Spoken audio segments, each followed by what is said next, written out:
Bom, em 10 segundos passados, eu tenho a honra de convidar para fazer parte da mesa. Gostou dos 10 segundos? O nosso querido o Jorge Francesconi. Não, perdão, desculpa. Oh, meu Deus, tô ruim. Maria Luísa Guzmão. Agora é o painel de meio ambiente. Maria Luísa Guzmão, nossa moradora, senta aqui do meu lado, por favor. Depois alguém troca as plaquinhas. Aqui não, aqui, o André Lima já está aqui, não é isso? Está aqui, André Lima. Agora quero convidar o secretário André Lima, secretário do Meio Ambiente.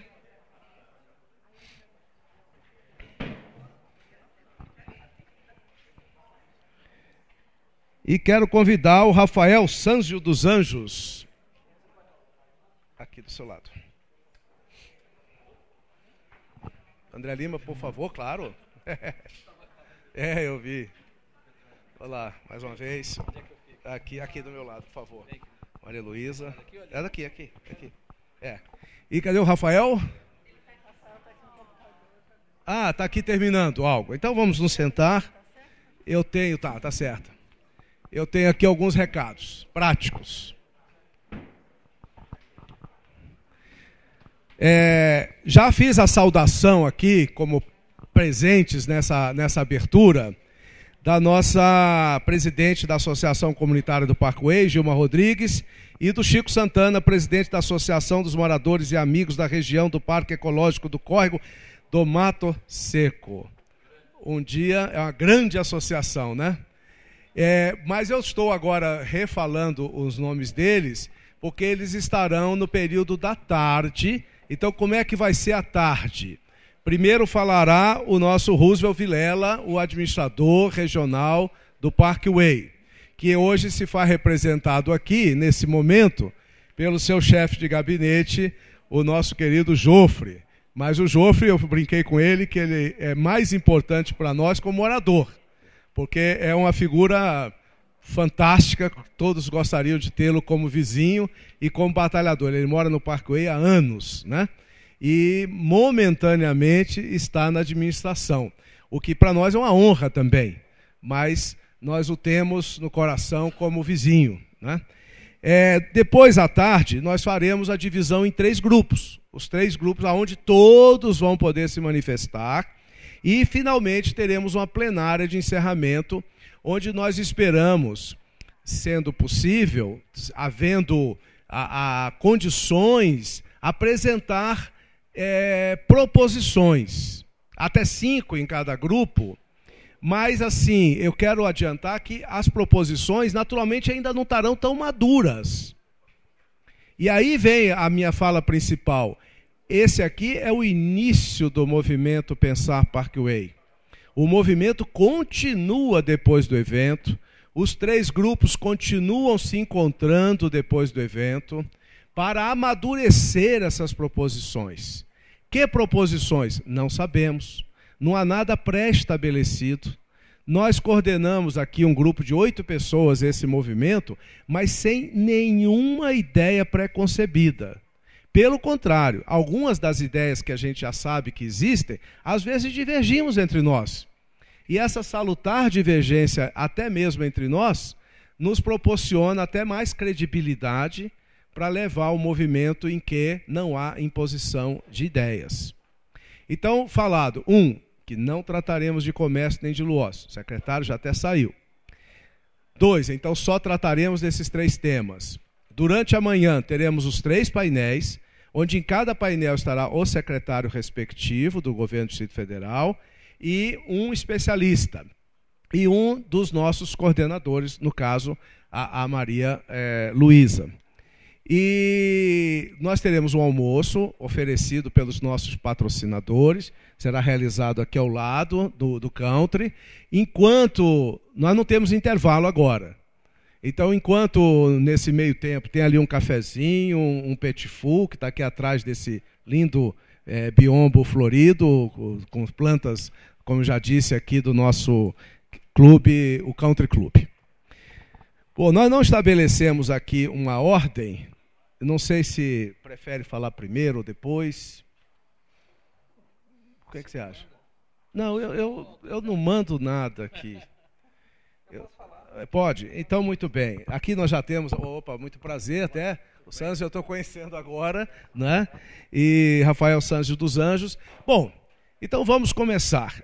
Como é que vai funcionar aqui? Eu deixei para você, né? Eu deixei para você apresentá-lo, porque a Luísa é da área do meio ambiente, né? Ela conhece tudo aqui. A minha função agora é só de... vou explicar a minha função. Essa aqui, ó. 5 minutos, 2 minutos, 1 minuto, depois eu corto o som. Vamos começar com o especialista? Tá vendo? Não. Então pronto. A parte do evento mesmo, agora é comandada por ela, por gentileza. Uma oradora, também especialista em meio ambiente, tem uma vida voltada para isso, muita gente já conhece. Então, mas aqui nós estamos nos apresentando como moradores. Nós não temos outro título aqui, a não ser moradores. Pois é, gente, bom dia a todos. Eu sou vizinha aqui também, sabe? Eu moro aqui na quadra 18 já há algum tempo. Eu era sócia aqui do clube, ajudei bastante aqui voluntariamente no jardim. E gosto muito de meio ambiente. Eu sou especialista, entre aspas, porque eu trabalho com meio ambiente, gente, portuário. Então, eu estou aprendendo muita coisa aqui com o nosso especialista, com o Rafael, e com essa convivência, com a conversa com o pessoal aqui do Parkway, porque me impressionou muito quando eles me convidaram, né? Falaram, Luísa, você é que está mais próxima da gente, que entende alguma coisa do meio ambiente. Eu falei, então tá. E aí a gente começou a olhar. E aí eu comecei, gente, eu não conheço o Parkway todo, eu moro aqui na 18, então eu comecei a conhecer o lado de lá, porque minha filha mora em Águas Claras. Então a gente comecei a andar mais, e aí a gente começou a ver que realmente é um lugar que eu acho que pouca gente conhece o Parkway inteiro, porque ele tem muitas características diferentes. Então, pensando nesse aspecto de tantas características, a gente conversou com alguns vizinhos, pegamos algumas ideias, e assim, o que a gente pode pensar, a princípio, de uma forma que seja tranquila, que não dê muita discussão, mas que foi a minha ansiedade de conhecer melhor o Parkway. Então, nós convidamos o professor Rafael, porque ele é da geografia. Então, se alguém pode nos apresentar, fazer alguma proposta, algum trabalho, para a gente conhecer melhor o nosso território e pensar juntos o que nós poderíamos, junto com levar como proposta para o governo de ações possíveis de acontecer, porque a gente não vai conseguir resolver tudo. É uma lista infindável, cada um quer uma coisa, cada canto tem o seu problema, mas o que a gente poderia trabalhar numa forma que fosse assim, integrar todo mundo e que a gente possa chegar em algum lugar com ideias possíveis de serem feitas. Vamos começar pelo mais fácil, pelo que a gente consegue fazer. Então, conhecer já é uma boa parte. Então, vou passar aqui para o professor. Muito obrigada aí pela sua ajuda. Não. Bom dia a todos. Eu vou abrir aqui um recurso que eu trouxe, umas imagens, porque a imagem fala, né? Então, encurta, às vezes está falando algumas coisas. Me ajuda aqui, por favor. Eu gosto de um mouse. Aqui vai, do começo.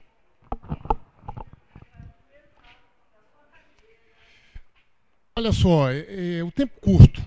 Então, o tempo curto a gente tem que otimizar. Primeira coisa é uma palavra de agradecimento e licença a essa casa.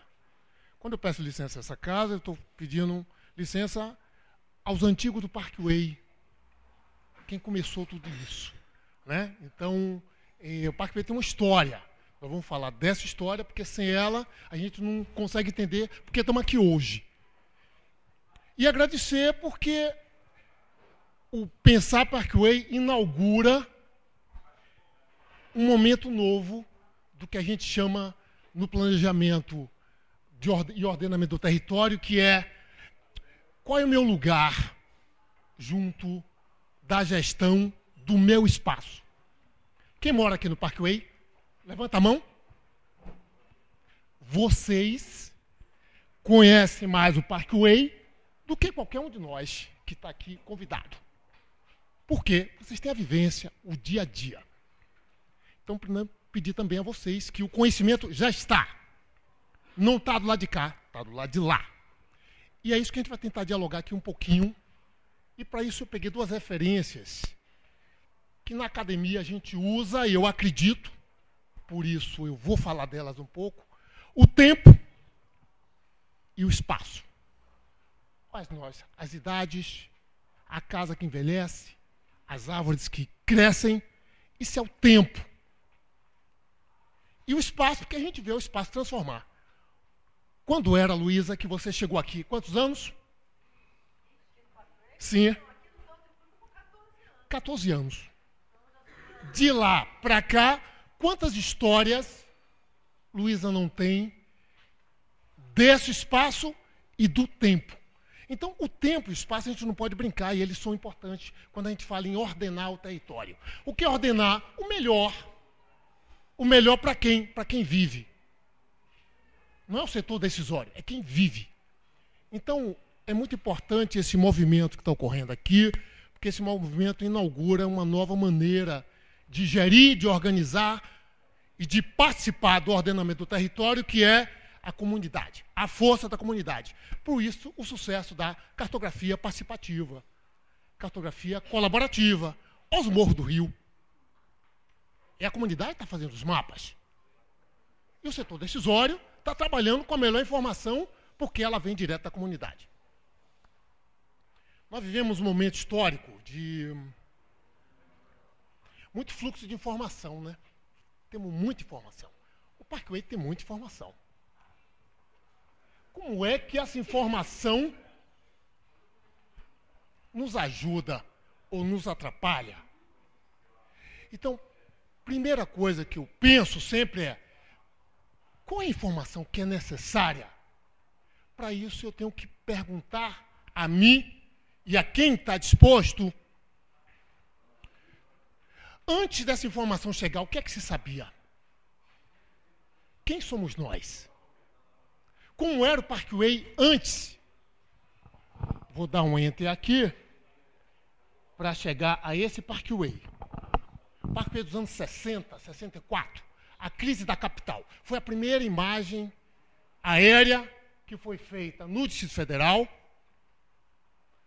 Um sobrevoo que os americanos, em parceria com o Juscelino, fez desse território.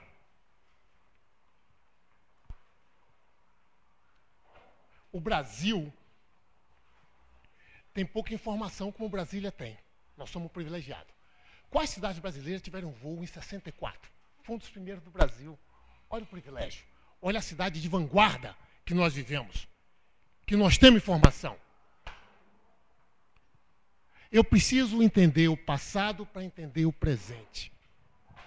Aqui tem um mapa, a imagem está muito clara. Vou tentar me desligar delas, porque às vezes a imagem fala quando eu consigo ver. Quem está lá atrás não está vendo. Então o que vai valer aqui é a força dessa conversa. Eu tenho um Brasil atual, a população, e o Brasil colonial imperial. As regiões que o Brasil produzia café, açúcar, algodão, boiada.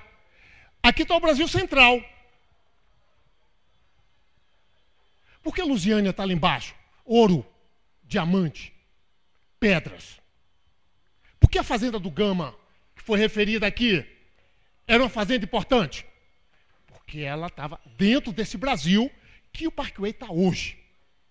Então eu não posso perder de vista isso, porque eu tenho que entender a minha ancestralidade territorial e de pessoas para poder olhar com a seriedade que foi falada aqui desse espaço hoje. O respeito, não brigar com ninguém, todos são importantes, todos são convidados.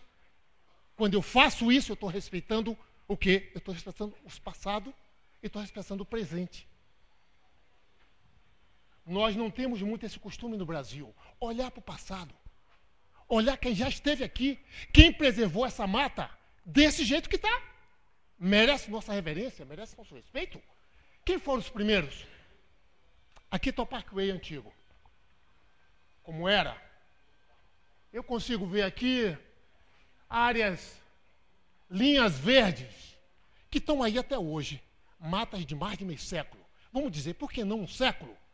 Porque 50 anos tem já essa imagem. Então, por que sobreviveram?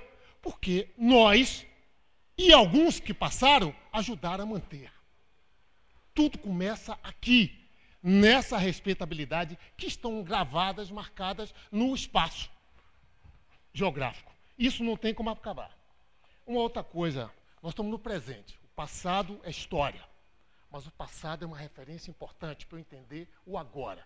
E o presente é uma arena de respiração. Estamos todos aqui o quê? Respirando, vendo, piscando o olho. Estamos vivos. O presente é, sem dúvida nenhuma, um presente para todos nós. Podemos intervir no presente, respeitando o passado. Aqui estão os dois Parkway. É uma pena a imagem. Eu vejo o Parkway agora e o Parkway de 50 anos atrás. Talvez, se for possível, acho que é bom para todos. Escurecer um pouco. Depois aqui, essa imagem a gente pode emprestar para o vídeo e completar. O que é que eu queria mostrar? Algumas áreas, o espaço fala. Algumas áreas se perdeu vegetação, outras áreas se ganhou vegetação. Então o espaço não é estático. Teve áreas que a floresta ciliar aumentou. Teve áreas que tinha a lâmina d'água, há uma barragem aqui, não existe mais. O quê? A vegetação se recompôs. Então é importante a gente ver como éramos, como estamos e nos valorizar. Todos aqui têm uma parcela de quê? De colaboração para quê? Pelo que se transformou para melhor, pelo que se transformou para o pior, a perda. Temos que ser responsáveis pelas nossas ações. O mestre Milton Santos diz que o espaço é identidade, que o espaço é vida, que o espaço ele tem a ver com pertencimento. O Parkway é de quem aqui? Nosso. É meu, é seu. Eu não moro aqui, mas ele é importante para mim. O que é Brasília? É o conjunto urbano de todas as localidades ou é só o plano piloto? Parkway é Brasília? A placa do carro está escrito o quê? Esse urbanismo me interessa. Somos Brasília. Porque se eu boto a fronteira da divisão, toda fronteira, o que é fronteira? Fronte. Fronte é conflito, é Napoleão Bonaparte. É um século XIX, eu botando em prática. A fronteira tem que ser sempre diluída, fronteira fluida, fronteira de negociação, fronteira de transição, de movimento. Vamos botar aqui o Parkway. Eu botei aqui uma imagem que eu acho importante, tem a ver com o passado, vou voltar aqui. Rio de Janeiro. Tem mais ou menos essa notícia da ordem do dia, interessa a todos os brasileiros. Aqui eu tenho o centro do Rio. Aqui, precisamente, no Rio de Janeiro, muitos aterros ocorreram ao longo desses últimos 200, 300 anos. Século XVII, os anos 1800.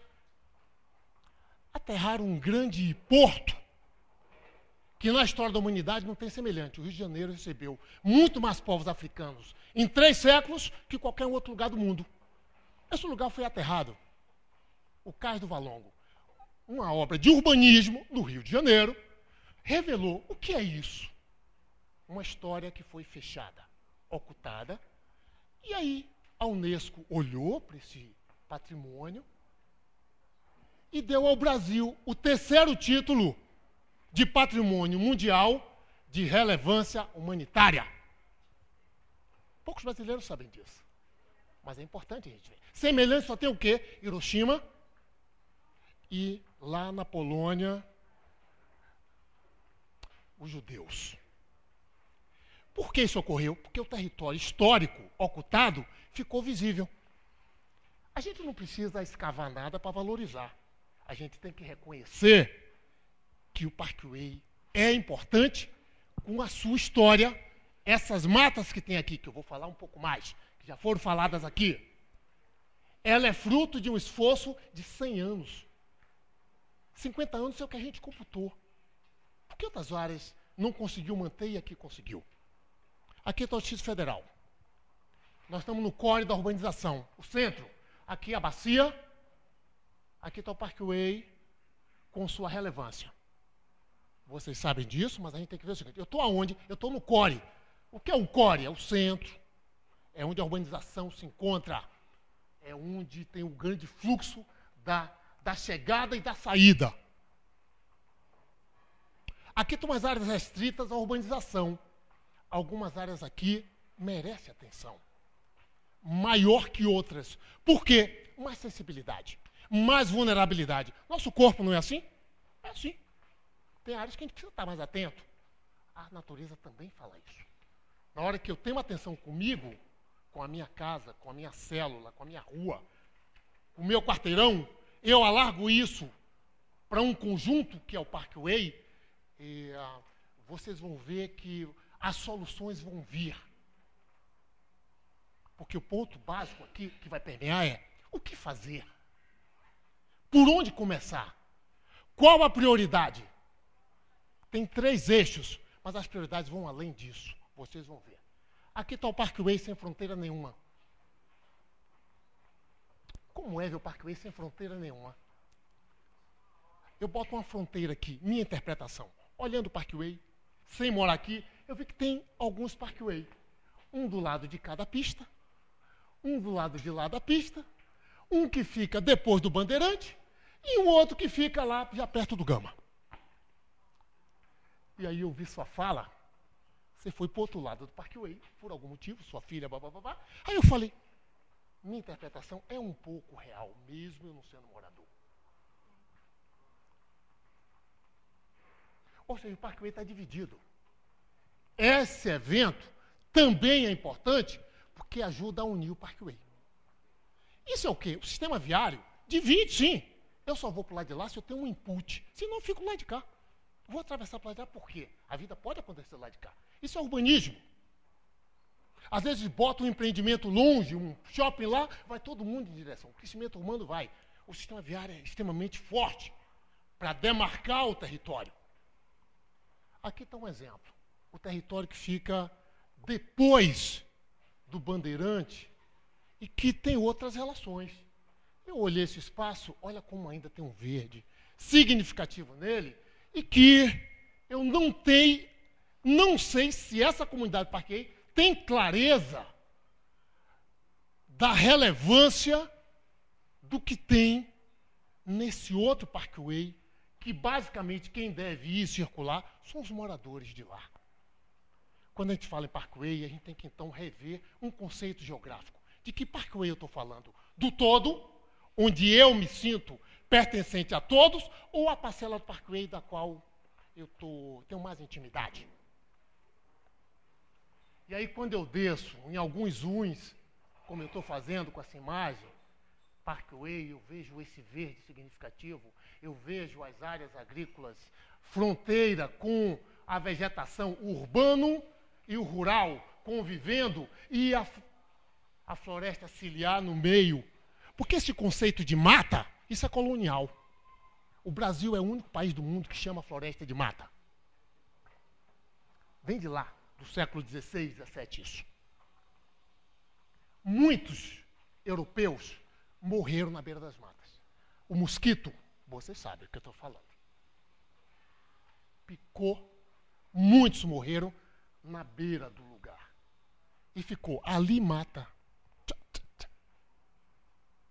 Tudo, as nossas expressões populares falam muito das nossas referências ancestrais. E não sabemos muitas delas. Floresta ciliar, mas a gente chama também de mata. Às vezes sem saber direito o que é que significa. Vou faltar a dizer, o Distrito Federal vive um momento histórico muito particular que nós temos informação. Algumas áreas mais, outras menos. Eu sou de uma geração que fiz para o Distrito Federal, por exemplo, entregamos o mapa da declividade do território. Isso que nos anos 90, 95, 96, fazendo tese de doutorado, entregamos a Codeplan. Então, a Universidade de Brasília tem um histórico de emprestar, de doar informação. Hoje a gente vive um momento extremamente particular. Temos informação, seja produzida pelo próprio GDF, seja porque nós temos hoje Google. O risco nosso é o seguinte: se lá a NASA desliga o botão, nós ficamos em um apagão, senhor secretário. Por isso a importância de comprar as imagens, sim, que o GDF tem sido feito. Poucas unidades políticas do país têm essa condição. Então nós somos privilegiados. A Bahia mesmo está tentando montar sua Índia agora, é um estado grande, com dificuldades. Digo isso porque a gente está colaborando lá. Não tem recurso. Se federal, o GDF consegue fazer isso. Tem imagens recentes, porque se a gente tiver um apagão provocado pela NASA, porque a cartografia oficial brasileira está atrasada. Ela parou lá nos anos 60, 70. Pouca atualização. Nós moramos aqui na base da cartografia nacional. É ali, Posto Colorado. Meu tempo. Me monitora, por favor. Eu queria só falar aqui o seguinte, lembrar algumas coisas, algumas perguntas, que eu acho que são importantes para a gente, em um momento como esse, refletir. O Pensar Parkway vai olhar para o Parkway em que resolução? Eu vou olhar para a minha casa, eu vou olhar para a minha rua, eu vou olhar para esses Parkway que está do outro lado, que está do lado de cá, eu vou olhar o conjunto do Parkway. Como é que vocês, moradores, junto com os articuladores, vão olhar o Parkway? É daquele tamanho que está naqueles painéis? Ou a gente vai dar mais um? Quando eu dou mais um, eu vejo mais problema, mas também eu vejo mais solução. Quando eu vejo desse tamanho, eu também vejo problemas e soluções. Precisa definir qual é a resolução espacial, qual é a escala, qual é o tamanho que vai sair desse evento, referências de soluções, de equacionamento, de minorar problemas de um Parkway. Por que isso é importante? Para a gente perguntar qual é o verdadeiro caminho, verdadeira solução. A verdade é sempre relativa. O olhar que você está tendo de mim é um, quem está lá na ponta é outro. O Rafael é o mesmo. Então, muito cuidado. Não tem uma solução. Nunca tem só uma solução. Pode ter mais 2, 3 soluções, 3 perspectivas diferentes, o mesmo problema. Pensem nisso, porque uma solução, quem tem um, não tem nenhum. Não diz o ditado popular? Pensem sempre em mais de um, porque a verdade nunca é única. Isso é sempre, a gente não pode deixar de pensar nisso. Vou voltar em uma transparência que tem aqui, essa aqui.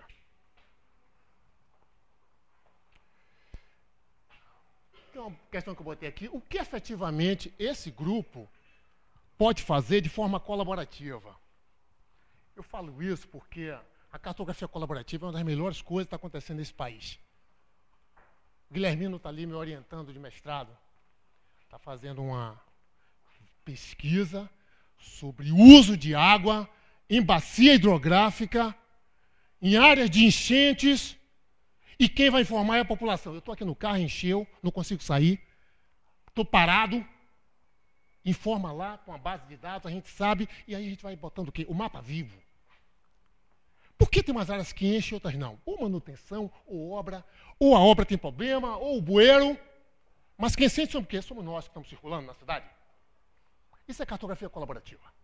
Que cartografia colaborativa esse grupo pode fazer? Quem está do lado de cá, quem está do lado de lá? O que eu posso informar pelo meu celular? Quem vai receber a informação? Luísa? Franciscone? Cadê ele? Quem vai receber? Ou seja, essa é a cartografia do agora. É a cartografia onde a comunidade ajuda a construir, porque eu é que conheço o problema do lugar que eu moro. E o Estado? Até onde vai? E o terceiro setor? Isso é diálogo, conversa. Clareza dos papéis. Eu não posso hoje dizer o seguinte, a solução está em tal setor, a solução está em tal pessoa, a solução, isso não existe mais. A solução é nossa. O equacionamento do problema depende de nós. Isso é responsabilização. Um outro ponto. Quem conhece o espaço mais? Já está claro aqui. Quem mora é quem mais conhece. Isso tem que ser respeitado. E a parte que não conhece pode ser feita de forma colaborativa, entre vocês mesmos. Isso tecnologicamente é fácil de resolver, a gente depois pode dar umas pistas se precisar. Isso eu estou falando que é uma perspectiva gestáltica. Eu vou ser menos excludente e mais integrador. Se isso é um espírito que eu vi aqui, do palestrante que apresentou o que é pensar Parkway, tem algo integrador. E integração é um exercício difícil, porque ele precisa ser praticado. Vamos lá. Já falei disso aqui. Eu acho que tem algumas leis da natureza que são importantes, que não podem deixar de ser respeitadas. Por onde as águas passam? Por onde as águas passam? Eu tenho que respeitar esse de maneira ímpar. Essa é uma questão básica, e isso está bem mapeado. Agora, vai depender do Parkway que nós vamos olhar conjuntamente. É o conjunto do Parkway, é uma rua, é uma quadra, é um fundo de lote. Um outro ponto é o seguinte, a topografia. Eu tenho áreas que são mais sensíveis que outras. Essas áreas mais sensíveis, quanto mais a curva de nível está próxima, mais eu tenho mais vulnerabilidade. Isso é da natureza. Mas enquanto a natureza está estabilizada, isso não é um problema. Mas com a urbanização, isso é mais que uma preocupação, uma ocupação. Então, são duas questões básicas. A morfologia do terreno e por onde as águas passam. Um respeito por isso. E o terceiro segmento, que já foi falado aqui, é a cobertura vegetal, sobretudo as áreas da floresta ciliar. As formações institucionais também estão bem mapeadas. Por exemplo, um lote. Como é que esse lote é ocupado? Ok, um lote inteiro, um lote parcelado. Isso está disponível. O Parkway tem essa informação. O que vocês precisam atenar, e aí vai de uma perspectiva mais que Parkway é que nós estamos olhando, os lotes que têm ocupação a mais. Precisa pensar sobre isso. Quem toma conta disso? Como é que a gente vai lidar com isso? Aí tem solução e tem problemas. Precisa refletir sobre isso. Tem uma outra coisa que eu queria sugerir do ponto de vista técnico aqui. Nós estamos muito acostumados a trabalhar nesse plano aqui, o horizontal. O cérebro, o mapa mental trabalha muito aqui. Quando eu vejo uma imagem de satélite aqui, é mais familiar, mas quando eu vejo uma imagem noturna, eu vejo mais. Então a sugestão aqui é o seguinte, lá no UNB a gente tem lá uns drones, o Franciscone está aqui, a gente pode conversar, a geologia tem um muito bom, a gente tem um besourinho, mas tem que comprar um carro grande, né? Bom, fazer um passeio noturno aqui, para o Parkway enxergar algo que ele não está conseguindo ver ainda nos mapas e nas imagens, que na imagem noturna mostra fluxos, o que é obscuro e o que tem luz. Então, é algo que num momento como esse cabe num espaço tão grande, e essas imagens podem ser geradas, e isso está acontecendo, tem boas experiências, né, nesse sentido. O futuro é o quê? Estou falando já do futuro, coisas que podem ser. Futuro é o quê? Uma aspiração coletiva, é o que sai daqui. O que vai acontecer daqui para frente é o que esse grupo resolver. O passado é história, é referência, o presente é inspiração, o futuro é aspiração. É o que vocês aqui coletivamente resolverem. Não é um nem dois, é o coletivo. Para fechar, eu queria lembrar duas coisas que eu acho importante aqui. A maneira como o Brasil, estou falando aqui, Brasil, gestão central, governo federal, tem lidado com demandas territoriais relevantes. Vamos pegar aqui, por exemplo, terras indígenas, vamos pegar aqui terra de quilombo, são coisas que a gente trabalha, demandas que estão trabalhando com muita propriedade. Trata como uma pizza, divide as demandas em vários ministérios e efetivamente o problema não se resolve. Esse é um modelo de gestão. É um modelo de não resolver o problema. Quantas décadas tem aí as terras indígenas com problemas de gestão e não se resolve? Quantos séculos temos os problemas da terra dos quilombos e o Brasil não resolve? Tem um modelo aí, temos que reconhecer. Esse modelo vem para cá? Não, cuidado. O modelo vai depender de vocês, como vocês vão gerir o que vai ocorrer a partir daqui para frente. Um cuidado com a banalização dos conceitos. Todo mundo tem celular, todo mundo tem cartografia, todo mundo tem mais satélites, todo mundo tem tudo. Onde estão os conceitos? Quais os conceitos de território que esse grupo vai usar? Qual o conceito de ambiente que esse grupo vai usar? A banalização significa o quê? Sai das minhas mãos o controle. a respeitabilidade pelas referências que são o quê? Sustentáculos. O mestre Milton Santos diz o seguinte: no Brasil hoje falta ação. Ele morreu há quase 15 anos atrás e falava isso, e eu acho que ainda está na hora do dia. Ele diz que a ação... Oi, 2 minutos.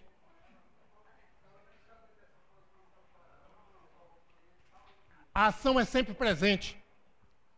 Não tem ação passada, nem ação futura. A ação é sempre presente. E a ação resulta de escolhas. É o que pode acontecer aqui. Muito obrigado.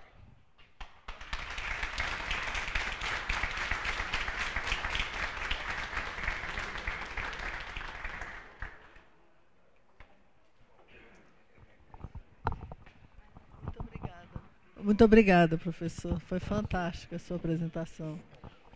Sim, sim. Bom, nós vamos dar continuidade. Agora nós vamos ter uma palavra com o nosso secretário de Meio Ambiente, André Lima. Como eu tenho que passar o microfone para ele, e sou tagarela, eu queria dizer que eu fiquei impressionado, me perdoe se eu vou contar aqui um segredo. Eu conheço muito pouco ainda, infelizmente, nosso secretário, já ouvi algumas vezes.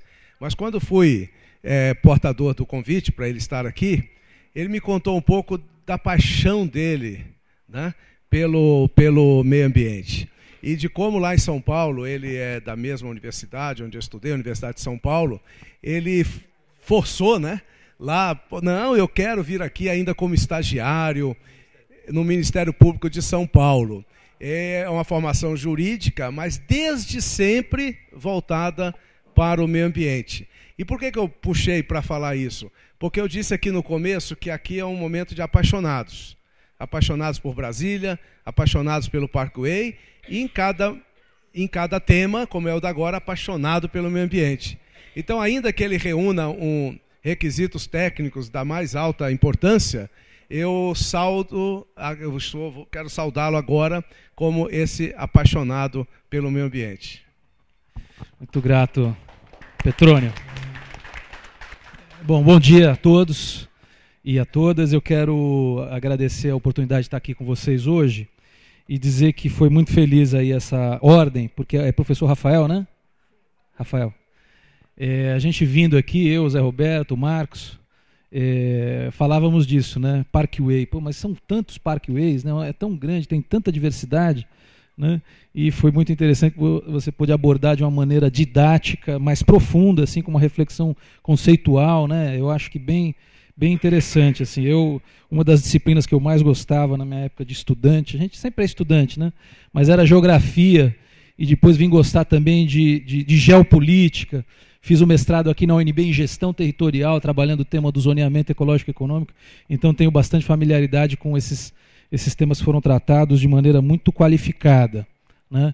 E eu quero parabenizar o Petrônio, em nome do Petrônio, todos os organizadores desse evento, e a ideia de um movimento, Pensar Parkway, que eu tenho certeza que não é só pensar, né? Pensar é fundamental para tomar atitudes responsáveis e consequentes, para de fato poder transformar, né? Eu tenho uma brincadeira que eu digo assim, penso, logo desisto, né?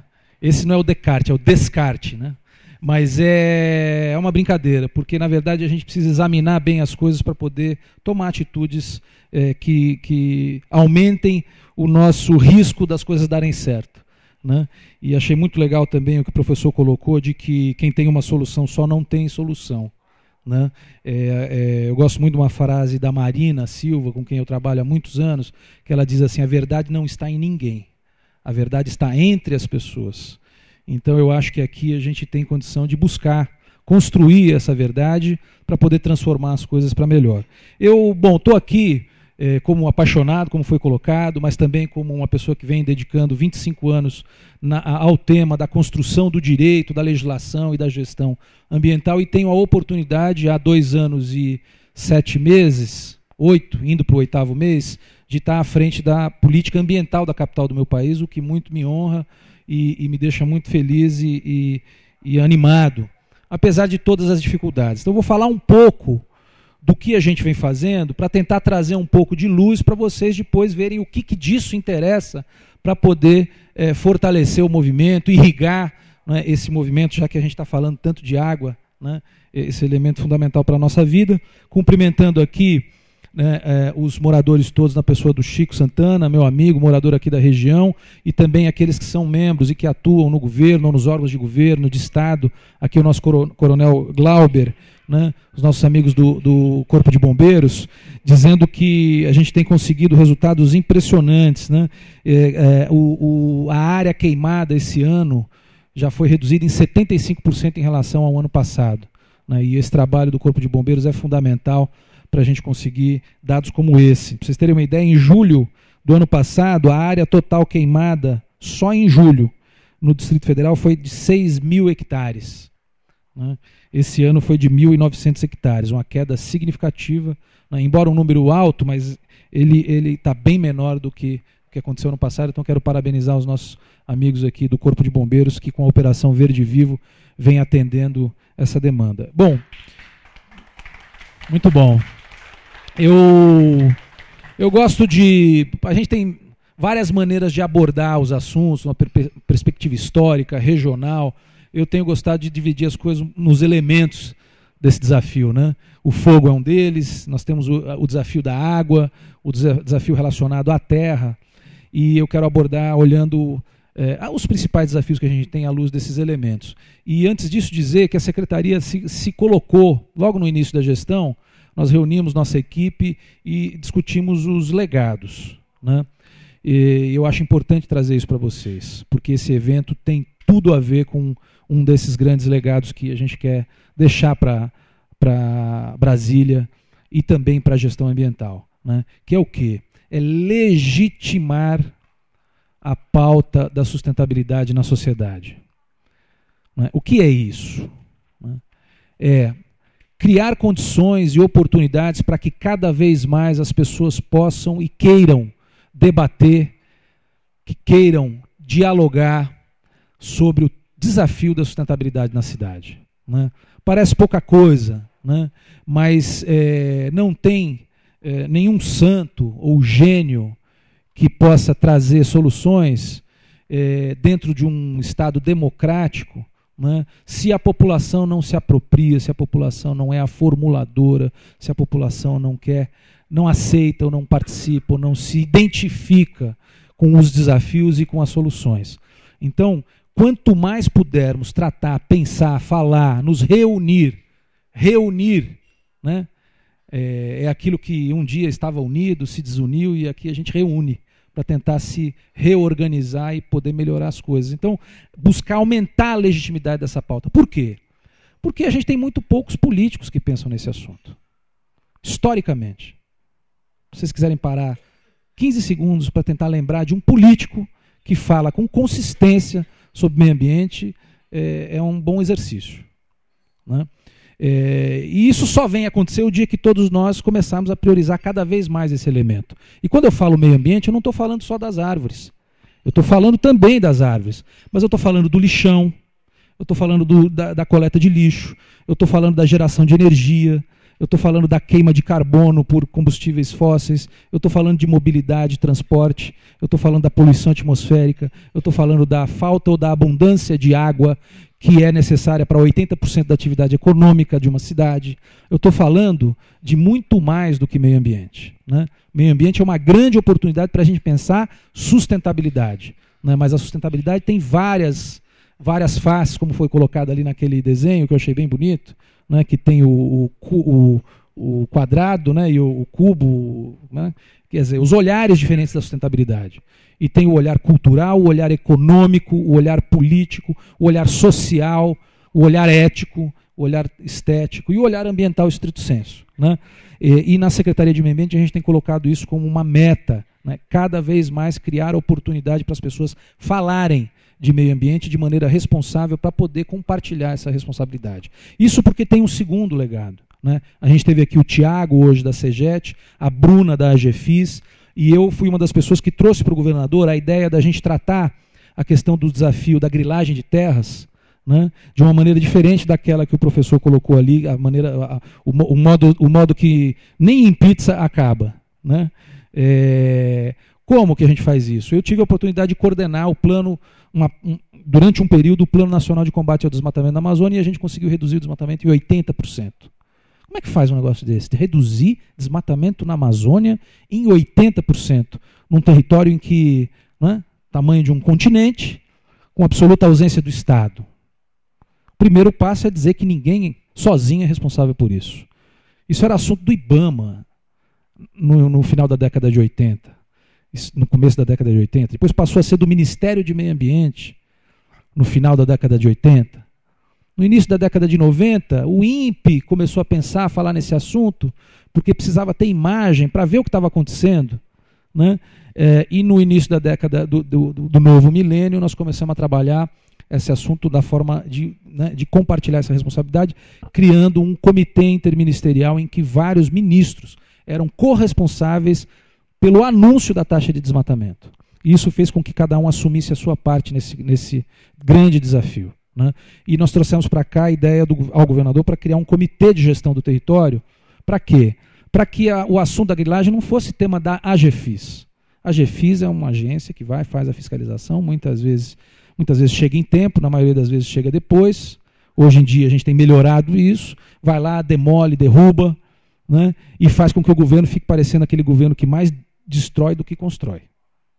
Infelizmente, né? Hoje é isso, estão dizendo que esse governo aqui sabe demolir casa, mas não constrói.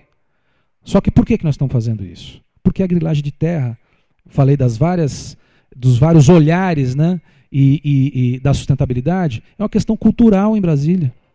Se a gente for olhar e tentar estabelecer qual é a classe social em que a gente mais tem esse desafio, vai ser difícil fazer.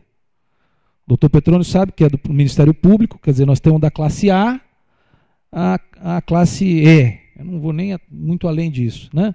Em todas essas classes sociais, por razões distintas, a grilagem de terras passa a ser algo culturalmente aceito em Brasília, né?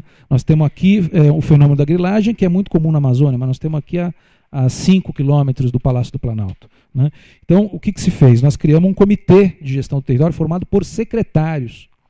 Não é o terceiro, quarto, quinto escalão das secretarias que se reúnem para desenhar plano de ação. São os secretários que se reúnem de 15 em 15 dias para definir qual é a estratégia de ação articulada para enfrentar esse fenômeno. E estabelecemos uma série de ações, medidas estratégicas para isso. Primeiro, mapeando, que foi falado aqui, a cartografia. Nós precisamos revelar para a comunidade, para a sociedade, que esse problema ele é um problema real. As pessoas precisam ver que isso acontece, onde isso acontece. Aí nós temos um mapa de áreas prioritárias para combate à grilagem. Nós precisamos definir parâmetros objetivos para enfrentar o problema e definir as prioridades. Por quê? Porque, para mim, a prioridade é A. Para o secretário de Agricultura, a prioridade é B. Para o secretário de Urbanismo, de Habitação, a prioridade é C. Para o senador X, a prioridade é nenhuma, porque ele não quer que enfrente. Para o senador Y, a gente tem que fazer tudo aqui agora. Para o Ministério Público, se não fizer, é omisso. E assim vai. Então nós definimos metodologicamente, cientificamente, né, critérios objetivos e ranqueamos todas as frentes de grilagem de terra. E nós temos hoje a prioridade número 1, prioridade número 2, prioridade número 3. O que nessa prioridade número 1 nós vamos fazer? Qual é a ação para 2, para 3? Para evitar que numa operação da GFIS, por exemplo, como ela fez esses dias, foi desocupar o Parque do Guará. 30 anos invadido o Parque do Guará. Nenhum governo resolveu enfrentar a ocupação dentro de um parque. Esse governo resolveu enfrentar, né? Mas como é que se fazia antes? Um senador ligava para a Nova Cap, porque ele tinha mais ascendência sobre a Nova Cap, e dizia, pode tirar os trator. Pode tirar os trator porque essa operação não interessa. Aí a Nova Cap tirava os trator. Aí como é que a GFIS fazia se os tratores saíam? O outro ligava para o comando da polícia e dizia, pode tirar a polícia. E como é que você faz para fazer uma operação dessa sem a segurança? Então nós criamos um comitê e só se paralisa uma operação com a aprovação do comitê, com o secretário de Segurança, secretário de Meio Ambiente, secretário de Agricultura, comandado pelo secretário da Casa Civil, que, digamos assim, é praticamente o número 2 dentro do governo. Então nós passamos a enfrentar com seriedade esse assunto. Eu acho que essa, como foi dito aqui pelo Tiago, né, é uma das ações que mais me honra estar nesse governo, porque eu vejo que existe a responsabilidade no território. Agora, o governo sozinho não faz. E aí falta na comunidade política, e não é só de Brasília, mas Brasília tem uma densidade populacional de política que está bem acima da média, né, que é humildade para reconhecer que ele sozinho não dá conta. Né, e poder, então, estar junto com a comunidade, né, reconhecendo também os seus erros, as suas dificuldades e chamando a comunidade para apoiar essas ações. Então, essa ação de vocês é fundamental para todos nós. Eu não sei, eu esqueci de apertar o botãozinho aqui para me autocontrolar no tempo, eu estou na metade. Então ainda dá para dizer algumas outras palavras sobre o nosso desafio. Em relação à água, vocês estão acompanhando. Né? Nós estamos vivendo a maior crise hídrica da história do Distrito Federal. Né? Isso tem a ver, sim, quem está acompanhando o regime hídrico, né? a distribuição das chuvas no Distrito Federal, né? e todos os dados hidrológicos sabe que nos últimos 3 anos está chovendo mais ou menos a metade, um pouco mais do que a metade do que chove na média dos últimos 10 anos. E isso tem, muito provavelmente, não tem quem possa dizer que com convicção que sim, mas isso tem uma correlação com outro fenômeno de mais médio e longo prazo, que são as mudanças climáticas. Né? Na Secretaria de Meio Ambiente nós encomendamos estudos, o INPE ajudou a reunir esses dados e a própria governo federal também. Né? O Centro-Oeste deve sofrer nos próximos 30, 40 anos alguns impactos das chamadas mudanças climáticas regionais, né? Com um aumento médio de temperatura que nós estamos sentindo.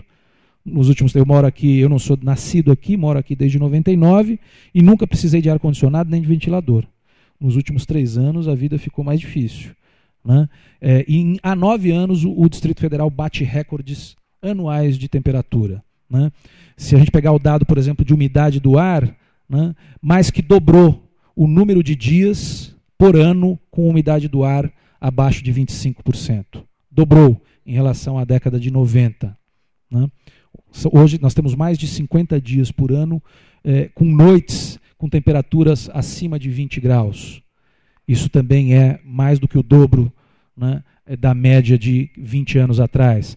Então todos os dados mostram que a gente vem gradualmente sofrendo essas alterações climáticas, e como elas são alterações de 0,1 grau por ano, 0,05 por ano, a gente acha que não é, mas em 10, 20, 30 anos são alterações da ordem de 2, 3 graus na média, o que na média significa alterações às vezes de 5, 6 graus nos extremos.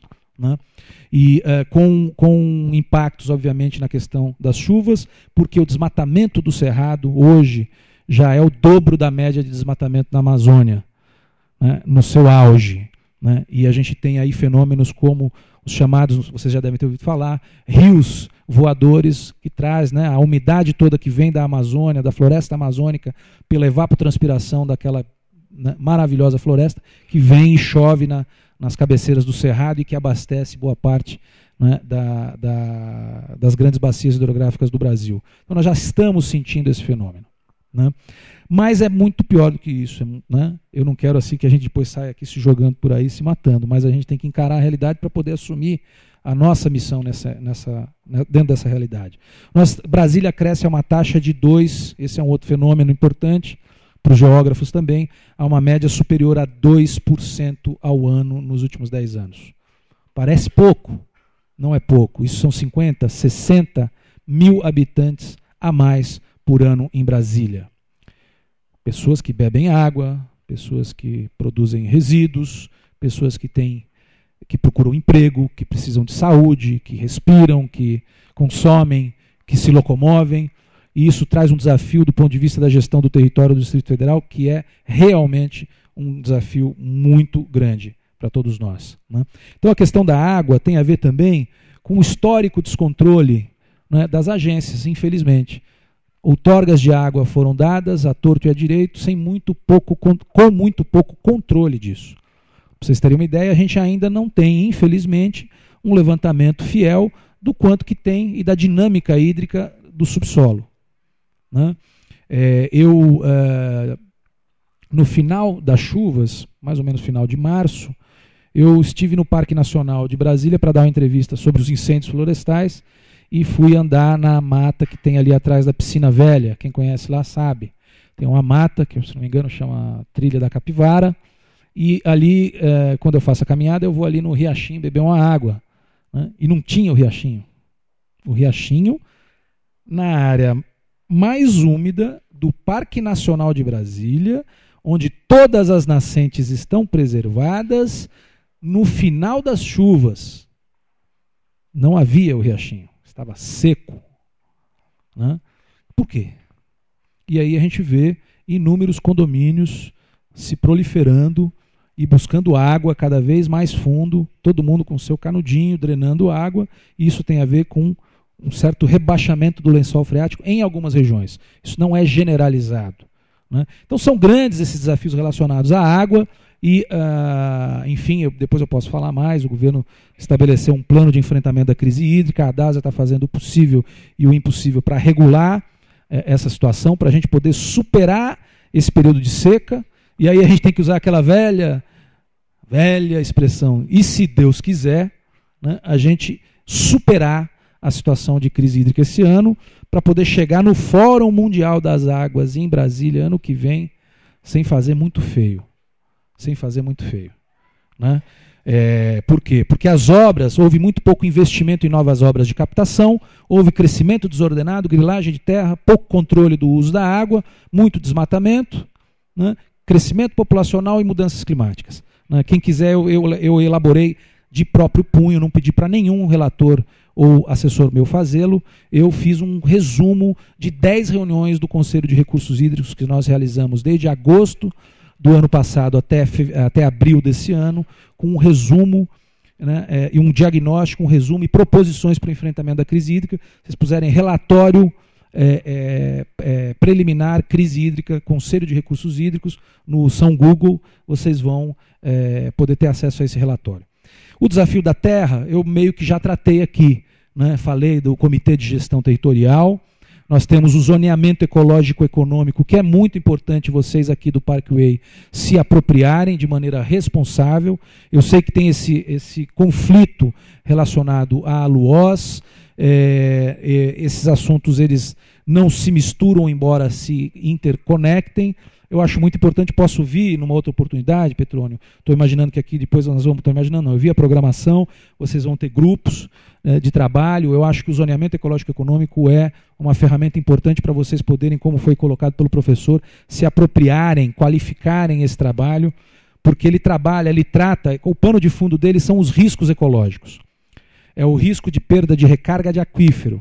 Muita gente fala assim, hoje mesmo recebi um WhatsApp de um amigo que faz um trabalho na área ambiental, eu disse, André, vocês precisam fazer um programa para a questão das nascentes. Mas, professor, a água nasce na nascente? A água não nasce na nascente. Se não tiver por onde ela chegar na nascente, ela não chega na nascente.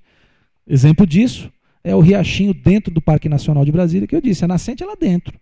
O parque está em 30 mil hectares, o maior parque urbano do mundo, o Parque Nacional de Brasília.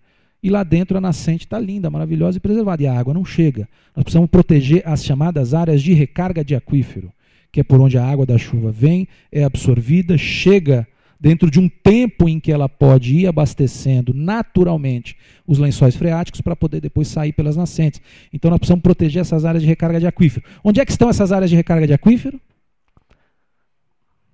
Temos um mapa que faz esse levantamento numa escala, infelizmente, ainda não muito detalhada, né? Mas mostra, por exemplo, que toda a região de Ceilândia, Samambaia, Águas Claras, Taguatinga, Vicente Pires, por exemplo, pega uma área enorme, substancial de recarga de aquífero. E ali nós estamos impermeabilizando tudo. E o que acontece? A água não é absorvida, a água corre. E aí nós temos dois problemas. O não abastecimento do lençol freático e os impactos das grandes enchentes, porque as chuvas, elas até podem estar acontecendo numa intensidade razoável, mas elas acontecem numa frequência menor e numa intensidade mais forte. Elas não estão acontecendo de maneira, né, esparsa no tempo.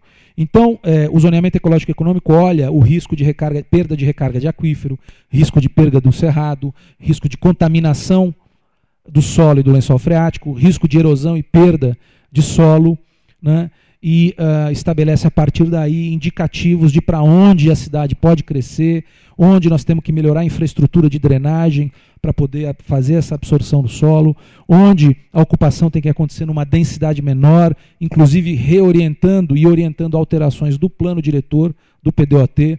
Então esse zoneamento ecológico econômico é muito importante de vocês se apropriarem dele, né? Nós vamos lançar agora um programa Recupera Cerrado. É uma construção, a burocracia é uma coisa assim, né? Realmente quem trabalha com a burocracia sabe. É uma corrida de obstáculos. Nós estamos há 2 anos para conseguir fechar uma parceria com o governo federal, Terra Cap, Serviço Florestal Brasileiro, Fundação Banco do Brasil, para poder lançar o maior programa de recuperação do Cerrado, né, em um estado. Nós queremos chegar no primeiro edital a 10 milhões de reais de projetos de recuperação do Cerrado no meio de uma crise econômica dessa, né, considerando o tamanho do Distrito Federal, né, 10 milhões de reais para restauro de nascentes e áreas de recarga de aquífero é um fenômeno realmente bastante considerável. E nós devemos lançar agora, durante a virada do Cerrado, 1, 2 e 3 de setembro, o primeiro edital, esse ano da ordem de 2 milhões, ano que vem da ordem de 5 milhões, e no terceiro ano queremos mais outros 15 milhões de reais. Eu tenho mais 5 minutos. Então nós estamos trabalhando também a questão do Cerrado, né? Um outro elemento fundamental nesse processo, que é a questão do lixo, que eu não sei como é que está aqui na região do Parkway, também acho importante a gente discutir isso. Eu sei que tem uma situação em que em muitas regiões se queima lixo na beira de estrada, e isso acaba trazendo, inclusive, impactos como, por exemplo, o alastramento do fogo, queimadas descontroladas, e que aqui no Parkway tem até o fenômeno, não é, dessas queimadas subterrâneas, que é difícil de controlar, né? Isso é um outro grande desafio, inclusive associado a, digamos assim, a máfia do lixo. Não é brincadeira. Lixo é muito dinheiro. Investe-se em transporte, em enterramento de lixo, muito mais do que em outros setores bem mais relevantes da sociedade, né? Nós estamos fazendo um trabalho muito grande para melhorar, aprimorar o modelo de coleta seletiva. Nós estamos aprovando esse ano um plano de saneamento básico que enfrenta a questão desse modelo de enterramento de lixo que reinou durante décadas, né? Nós temos aqui o primeiro aterro sanitário controlado, licenciado de Brasília, que eu tenho defendido junto ao governador. A minha defesa é a seguinte: a gente não tem que comemorar o primeiro, a gente tem que comemorar, se possível, um dos últimos. Se possível, o último. Mas não dá para ser o último. Por quê? Porque o melhor não é enterrar lixo. O melhor é melhorar a eficiência da coleta seletiva, e a gente tem debatido isso com a SLU, feito propostas, os contratos estão sendo revistos para melhorar e ampliar a coleta seletiva. O melhor é fazer a inserção social, né, humanizada dos catadores e catadoras de resíduos recicláveis, porque quem sabe fazer essa separação são eles. Se eu fizer a pergunta aqui para todo mundo, o que é reciclável, o que é indiferenciado, que é a forma como o SLU trata o que não é reciclável, né? Eu tenho certeza que sairão propostas tantas quantas cabeças tem aqui, fora aquelas que ainda vão ficar na dúvida e vão dizer isso ou aquilo, né? Então nós estamos propondo métodos mais simples, mais objetivos, e que deixem para os catadores fazer esse tipo de separação nas centrais de triagem. Vamos construir 5 a 7 centrais de triagem para atender os catadores. Já temos as licitações prontas, concluídas, né? O que falta agora, no nosso caso aqui, é o BNDES liberar um recurso para a gente começar a construção ainda esse ano e entregar ano que vem. Esse ano, o compromisso do governador, da presidente do SLU, fechar o lixão. Maior lixão a céu aberto da América Latina, segundo maior lixão a céu aberto do planeta, na capital do Brasil, né? Então esse é um enorme desafio que a gente tem pela frente, né, e que esse governo vem investindo fortemente para tentar resolver. Tem várias outras coisas que eu poderia falar. Eu quero só concluir chamando a atenção para pequenos grandes negócios, né? No FUNAM, no Fundo de Meio Ambiente, nós aprovamos, e nos próximas semanas devemos publicar um edital para 4 concursos, porque para nós a agenda de meio ambiente não é só comando e controle, não é só polícia, regra, né, punição, embargo, multa, a gente acha que tem que também promover e premiar quem faz bem feito. A melhor maneira de cativar e de trazer mais gente para essa agenda é promovendo, mostrando o que tem de bom, cativando as pessoas por aquilo que está sendo bem feito. Então nós vamos lançar 4 concursos. É um concurso de iniciativas urbanas sustentáveis, né? Por exemplo, casas construídas dentro de, né, tecnologias e metodologias sustentáveis, permaculturais, energia solar, captação de água de chuva, manejo de resíduos, né? Enfim, iniciativas urbanas sustentáveis, iniciativas rurais sustentáveis. Vamos atrás de identificar produtores rurais que produzem com orgânico, que recuperam nascentes, que fazem métodos de bom uso e boas práticas agrícolas, que recuperam as suas áreas, né? Que promovem a inclusão social. Um dos concursos são as iniciativas educacionais sustentáveis. Vamos mapear escolas que estão desenvolvendo programas e projetos inovadores, né, que promovem a sustentabilidade de maneira inovadora e efetiva.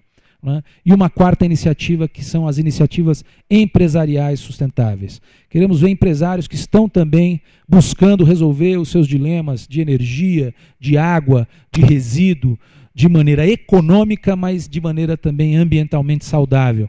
E a ideia nossa é criar, eu vou usar aqui, fazer uma brincadeira, obviamente que não é isso, mas, digamos assim, o Oscar da sustentabilidade no Distrito Federal, e que a cada ano ou a cada 2 anos, no final do ano, a gente possa ter uma grande festa mostrando quem é que está fazendo na prática a sustentabilidade.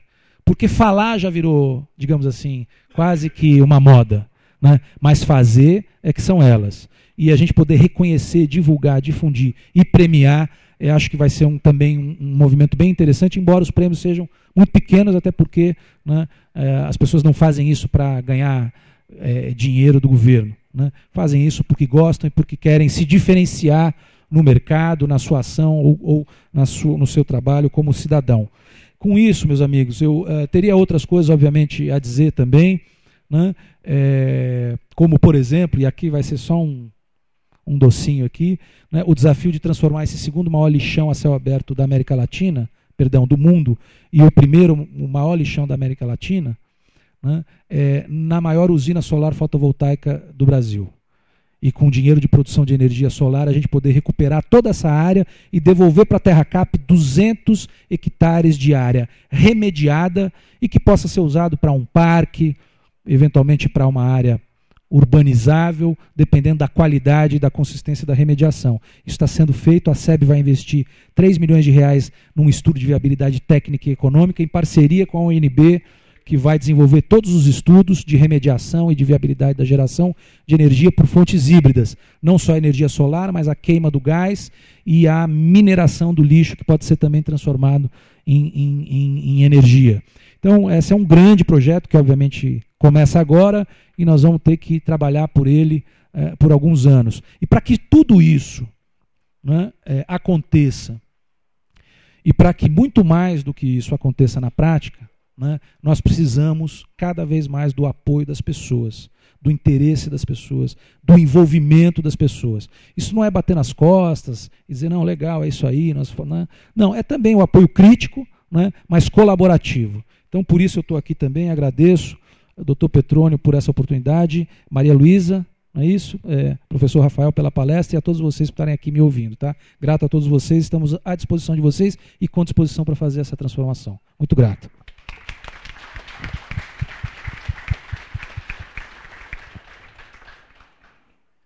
Senhor secretário, nós é que agradecemos essa oportunidade.